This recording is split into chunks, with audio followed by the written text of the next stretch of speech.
acerca da intercessão, o segredo que está confiado a nós. Quem quiser saber mais, vai acompanhar-nos nesse estudo da palavra. Ezequiel, capítulo 22, versículo de número 30. Busquei entre eles um homem que tapasse o muro e colocasse na brecha perante mim, a favor desta terra, para que eu não a destruísse. Mas a ninguém achei. Mas a ninguém achei. Pai, abençoa-nos para que compreendamos com clareza a Tua palavra, tal qual, ó Pai, foi a vontade e a expressão da Tua revelação através do profeta Ezequiel. E além disso, Pai, nós dependemos e desejamos e te suplicamos que não apenas nos dê um conhecimento claro, mas nós também sejamos moldados agora, mais uma vez, assim como barro nas mãos do oleiro. Seja o nosso ser, sejamos nós em Tuas mãos agora, Pai, em nome e pelo sangue do Teu Filho, Salvador único e suficiente nosso, em nome de Alcha, te rogamos, amém. Busquei entre eles um homem que estivesse na brecha perante mim, a favor desta terra. Nós, quanto mais vemos as notícias das coisas que estão acontecendo no mundo, a frieza, a loucura que há no mundo, mais a gente deve lembrar-se dessa palavra. Porque a gente vê, inclusive, as pessoas ímpias comentando. Se você for na rua conversar com alguém, uma pessoa que se declare ateu, o que for, a pessoa vai dizer: por que o mundo está assim tão louco? Por que tantas coisas horríveis estão acontecendo? Né? E não precisa ser nem ninguém que fique atrás de notícia para cima e para baixo, mas a gente tem visto a quantas o mundo caminha. E nós precisamos, como igreja, nos apercebermos do poder da intercessão. Existe um segredo na intercessão. E esse segredo está revelado na palavra. E nós acabamos de ler aqui. E há aqui alguns detalhes que eu gostaria de enfatizar antes propriamente da gente entrar nesse segredo, nesse X maior sobre a intercessão. Mas veja aqui que essa palavra foi dada à nação de Israel séculos antes da vinda de Yahshua, ao mundo do Salvador, se fazer homem. E essa palavra foi dada como uma advertência à nação de Israel. E o que acontece é que aquela nação, vários profetas haviam se levantado e falado sobre o castigo, a disciplina, o cativeiro babilônico. E, apesar disso, as pessoas estavam acomodadas. O nosso Pai, Ele, na bondade dEle, Ele envia a palavra, Ele está à porta e bate na porta do coração, especialmente, de uma forma toda especial, da sua igreja, seus filhos e filhas. Mas Ele não vai arrombar a porta. Apesar de Ele ter toda a bondade, Ele não vai obrigar ninguém. As pessoas passam a vida desprezando o Criador, não querem saber dele, e depois se queixam. Porque, como é que Ele vai me condenar a alguma coisa? Ele me cria e depois Ele me condena a algo? Mas esse mesmo Pai, na sua bondade, Ele deu ao homem, porque Ele é bom, Ele deu ao homem a liberdade de consciência, a capacidade do homem avaliar a sua trajetória, do homem avaliar o que tem falado, o que tem feito. Ele deu a todo ser humano na terra uma consciência. A palavra diz que até os loucos, lá na profecia de Isaías e Shaial, o profeta diz que nem sequer os loucos errarão o caminho do céu. Então, quem vai errar? Quem? As pessoas em sã consciência que obstinadamente querem viver a sua vida ao seu bel prazer, na sua injustiça pecaminosa, e vivem uma vida desregrada, ignorante da palavra, desprezando a palavra. Então, essa palavra aqui é para a igreja. O nosso Pai, Ele busca ainda agora pessoas que estejam na brecha. E Ele diz, olha, que se colocasse na brecha, que reparasse o muro e se colocasse na brecha perante mim. E quando essa expressão aparece aí, perante mim, você vê que não é um muro físico. Você vê que são realidades espirituais que precisam ser supridas pela própria igreja. Mas quantos estão apercebidos disso? São poucos os que estão apercebidos disso. Então, interceder é se posicionar. Veja, alguém que estivesse na brecha. Esse é um posicionamento. Que posicionamento é esse? Será que existe um muro realmente físico? E o muro está rachado, tem uma brecha ali? Essa rachadura, o muro representa segurança. E a rachadura chama-se pecado, chama-se insensibilidade, falta de consagração, chama-se amor aos séculos, as coisas de século. Então, o nosso Pai, Ele procura os fiéis que se coloquem na brecha. E na brecha perante Ele, porque Ele quem guarda. Na verdade, esse muro é a presença, é o poder dEle guardando. Mas ninguém quer interceder fechando aquela brecha. Ninguém, o comum, de modo geral. Raras e poucas são as pessoas que estão nessa brecha. Naquele período que o profeta fala, ele diz, eu não achei ninguém, mas ninguém achei. Termina dizendo, versículo 30, mas a ninguém achei. Então existe um posicionamento.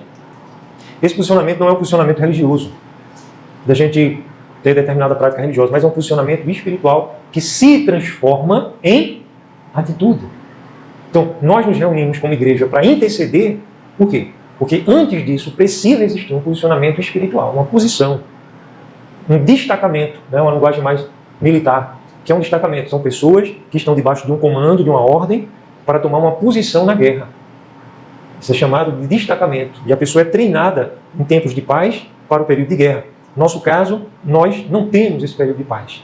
Porque a nossa guerra não é contra sangue, não é contra homens, mas contra principados e potestades. Então, há um posicionamento espiritual. E duas coisas acontecem. Algumas pessoas que não entendem esse posicionamento e outras pessoas que querem corresponder a isso carnalmente. Ou seja, de uma forma religiosa. Vem para um momento de oração, para uma vigília, para um momento de bodas, de encontro com o Cordeiro, de intimidade, de quebrantamento, que o trono do Pai está aqui, de portas abertas, mas nesse momento a pessoa não tem entendimento.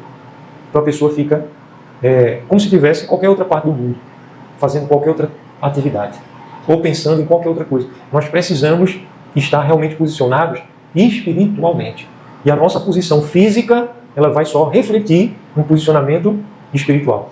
Então, o ensino apostólico nos mostra que intercessão é mais do que até oração. A intercessão é uma prioridade, ela é uma responsabilidade e ela é um ministério, uma área de serviço. Mas um ministério para quem? Para pessoas que foram especialmente chamadas? Não, é um ministério para todos os salvos exercerem. Lamentavelmente, poucos salvos têm exercido esse ministério. Amém? Esse é o ensino apostólico. Então, uma pessoa precisa estar na brecha, pessoas, uma equipe precisa estar na brecha, para que a gente comece a ver o sobrenatural acontecendo. Ele está dizendo, façam prova de mim, provar e ver de como eu sou bom. Então, muitas vezes, amados, nós também não estamos orando porque a gente não crê no sobrenatural. Não, estou orando, mas nada acontece. Justamente aquela história que eu já contei a vocês, que um menino, uma criancinha de 4 para 5 anos, aprendeu na escola bíblica, na escolinha, que ele deveria orar com fé, e que quem orasse com fé, a professora ensinou ali sobre aquele ensino, né, do Salvador, do Mestre. Você vai dizer a esse monte, ergue-te, lança-te ao mar, e o monte vai sair. O menino, muito travesso, né? Ele morava num lugar assim, que todo dia de manhã cedinho, a mãe dele acordava ele para ele buscar água lá na cacimba. Aí a janela dele dava para um monte, ele tinha que atravessar o monte para buscar água e voltar. Aí ele foi orar e disse assim, hoje de noite eu vou orar. E quando ele foi orar, ele que esse monte, quando eu acordar amanhã, saia daí. Ele fez essa oração. Aí ele foi dormir. Quando ele acordou no outro dia, ele foi para a janela, abriu assim a cortina, aí ele falou, eu tinha certeza que você não ia sair daí. Então tem muita gente orando assim, a pessoa ora, nada acontece. A pessoa ora como se ela estivesse querendo crer. Mas fé, gente, antes de tudo, é relacionamento. Fé não é uma varinha mágica. Fé é a gente viver as bodas. Fé é a gente desenvolver comunhão com o nosso Pai, a ponto de confiar nele e ver o sobrenatural dele. Eu vou mostrar 2 momentos da vida do nosso Salvador aqui, quando ele se humilhou na sua humilhação. Se fez homem, humilde servo. Primeiro momento, quando ele estava sendo tentado, que ele foi colocado no pináculo do templo, a parte mais alta. Se a gente for em Jerusalém um dia, vocês vão ver lá o pináculo do templo. E ele ficou lá, e é um lugar muito alto. Qualquer pessoa que se atirar dali morre. E Satanás disse, se tu és o filho do Altíssimo Yahweh, lança-te daí mesmo. Porque está escrito, aos teus anjos dará ordem a teu respeito para que te guardem e para que não tropeces em pedra alguma. Se tu és filho do Altíssimo, então lança-te daí. E qual foi a resposta de Yahshua?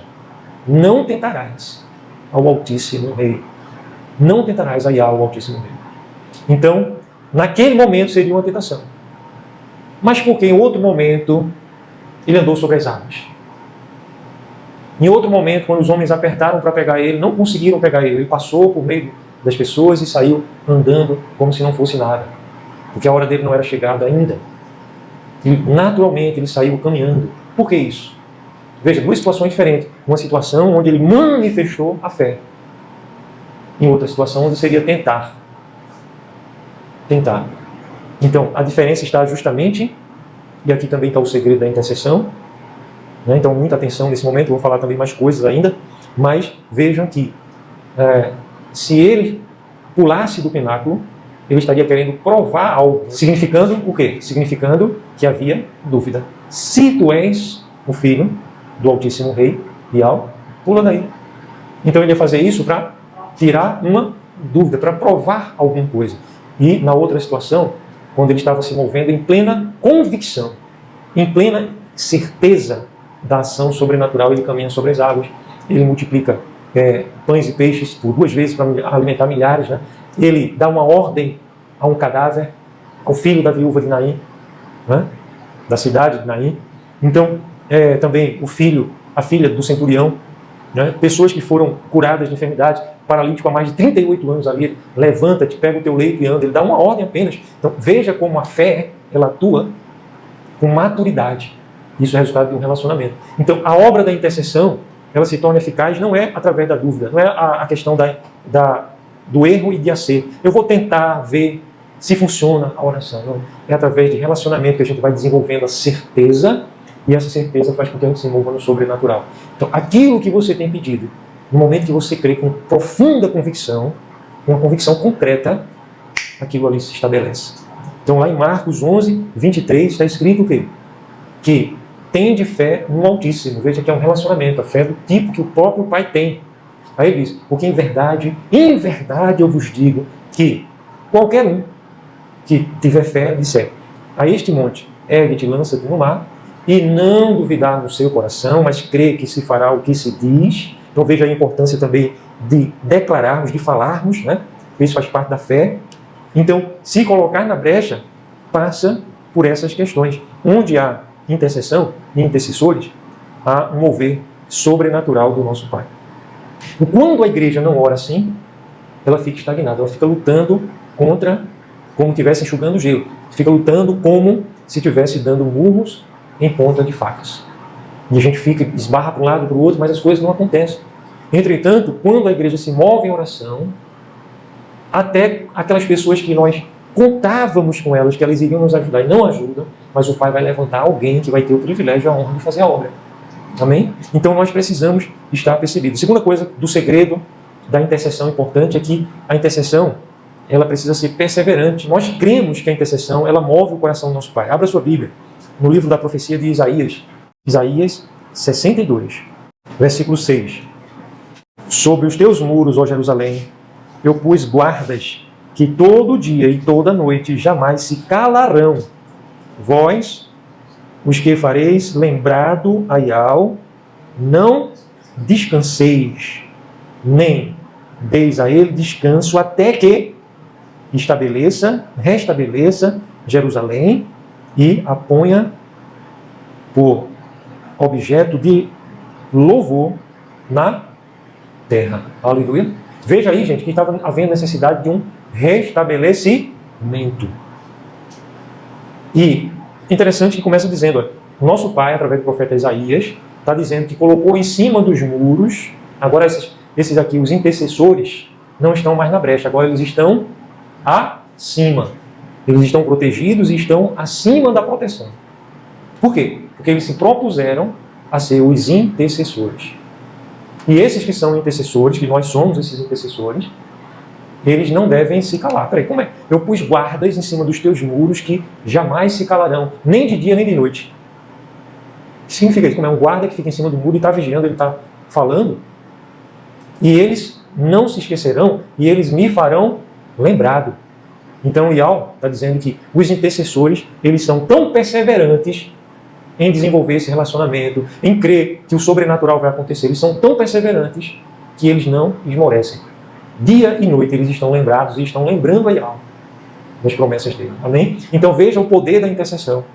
E aí, no final do versículo 7, que nós lemos agora, vai nos dizer que eles vão fazer isso até quando? Até que Jerusalém seja restaurada e seja posta, restabelecida e posta por louvor entre as nações. Ou seja, as nações vão passar a reconhecer o valor de Israel. Amém? E aqui, esse Israel aqui, vocês precisam entender que é muito mais do que a nação que existe hoje. O versículo, a palavra do nosso Pai, ela tem camadas de riqueza, de profundidade, de tesouro. Ela estava falando para a nação de Israel no passado, estava falando para a nação de Israel no passado. Está falando para a nação de Israel hoje, está falando. Mas acima disso, ela fala também outro nível, para os salvos. Porque haverá um só pastor e um só rebanho. Então, os salvos são esses intercessores. Na verdade, a verdadeira Israel é a igreja. Né? E a igreja aqui precisa ser posta em louvor entre as nações.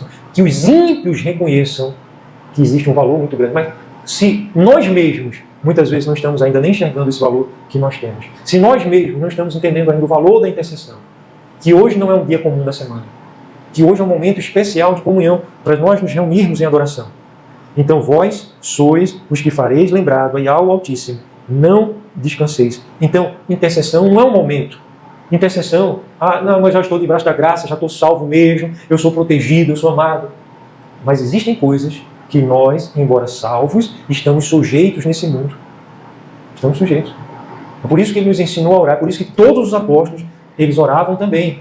É por isso que o apóstolo Paulo, lá em Timóteo, primeira carta de Timóteo, capítulo 2, versículo 1 e 2, lá está dizendo o quê? Olha, Timóteo, antes de tudo, eu exorto você que faça oração, intercessões, súplicas, orações, intercessões, súplicas e ações de graças, para que você tenha a vida tranquila e mansa sobre a terra.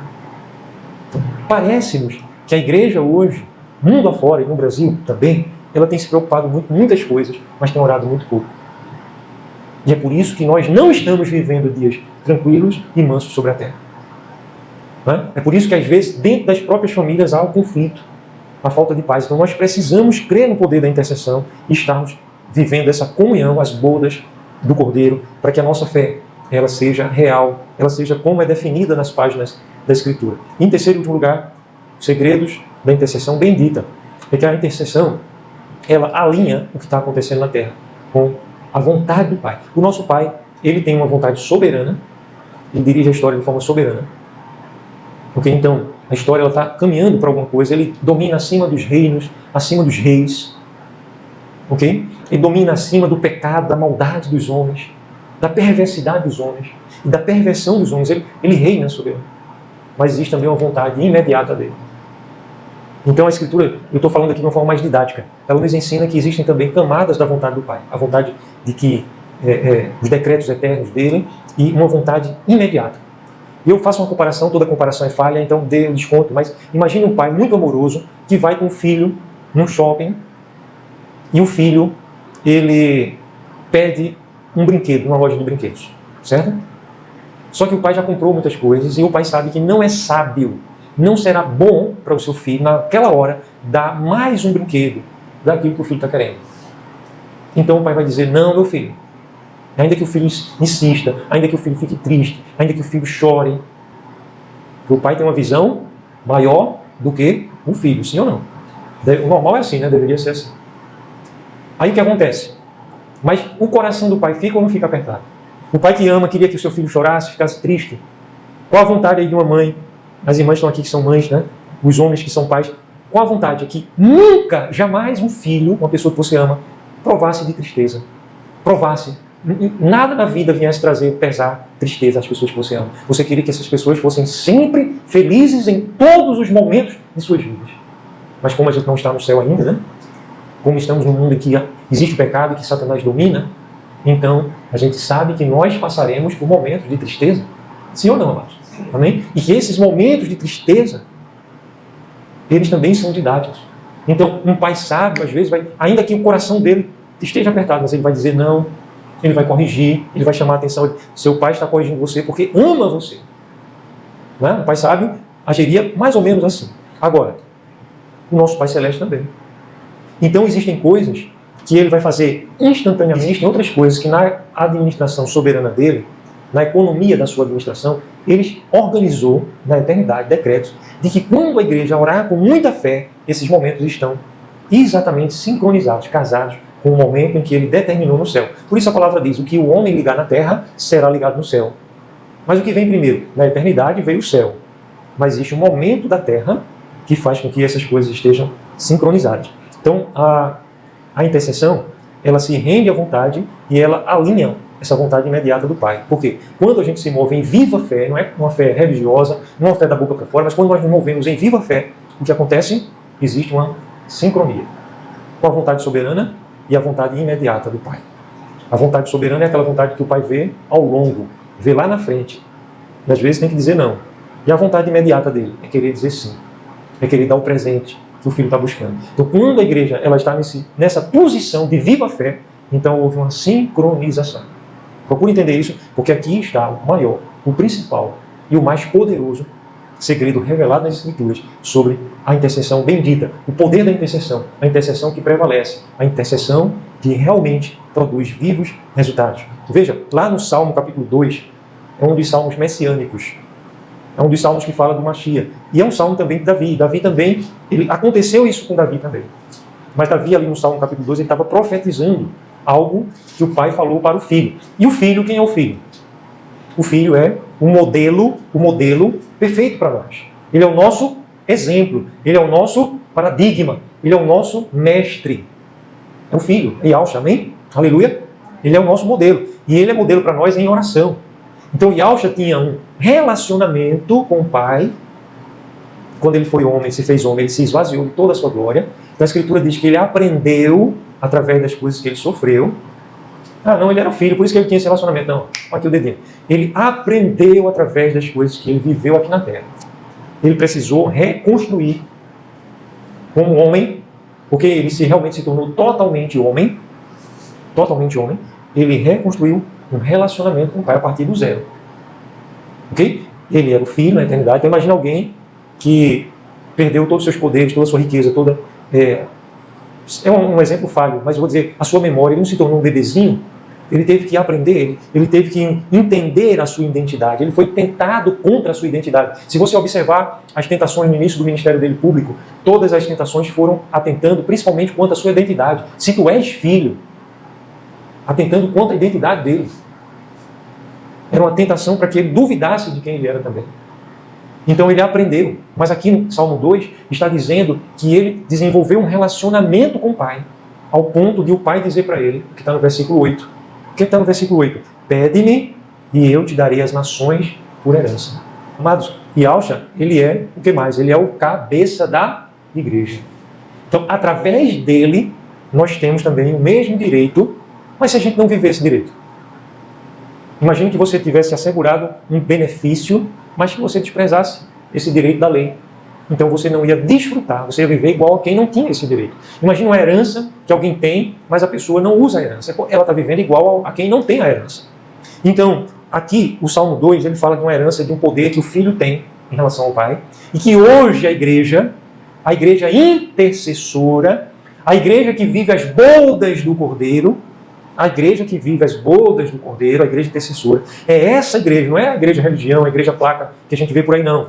A igreja viva, essa igreja recebe e ouve a mesma voz do Pai. Pede-me e eu te darei as nações por herança. Mas Satanás vem dizer o que para você? Não, pedir as nações. Pedir as nações. Quem é você para isso? Você não é nada. Olha, você tem vergonha. Você tem vergonha de falar com o público. Você não tem cursos superiores, você não tem mestrado, doutorado em outros países, você não tem riquezas, você não tem tempo, você não tem saúde. Então o diabo vem para falar coisas, mas o nosso Pai está dizendo para a igreja intercessora, ele está dizendo, pede-me e eu te darei as nações por herança. Então há um segredo, quando a igreja se posiciona nesse lugar e a igreja vive isso, a intercessão, ela libera coisas espirituais, o mover do nosso Pai acontece. Agora, o nosso Pai, ele espera aqueles que o honram. Aquele que me honra, eu os honrarei. Está na Escritura, não é Marcos Evans que falou, não.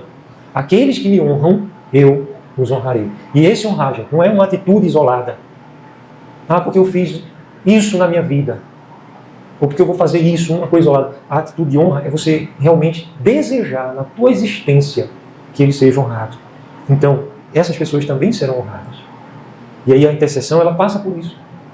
Veja, são detalhes muito simples, mas passa por esses detalhes. Uma vez que a gente realmente aprende eles, a gente se propõe, a gente se empodera de vivê-los. Se a gente não aprende sobre eles, como é que a gente vai viver? Então a igreja, ela agora está ministrada sobre isso. Tiago 5,16, muito poder tem, muito pode a oração do justo na sua eficácia, no seu funcionamento. É exatamente isso que está sendo dito para nós ali. Aleluia. Então, Yahshua, ele mandou a gente orar pedindo ao dono da seara que mande trabalhadores para a seara. Ele mandou a gente orar pedindo as nações por herança. Aleluia. E que nós possamos ver e ser instrumento dele para alcançar muitas vidas, mundo afora, em face da sua vinda. Aleluia. Amém. Bênção seja multiplicado na vida de todos. Aleluia. Amém.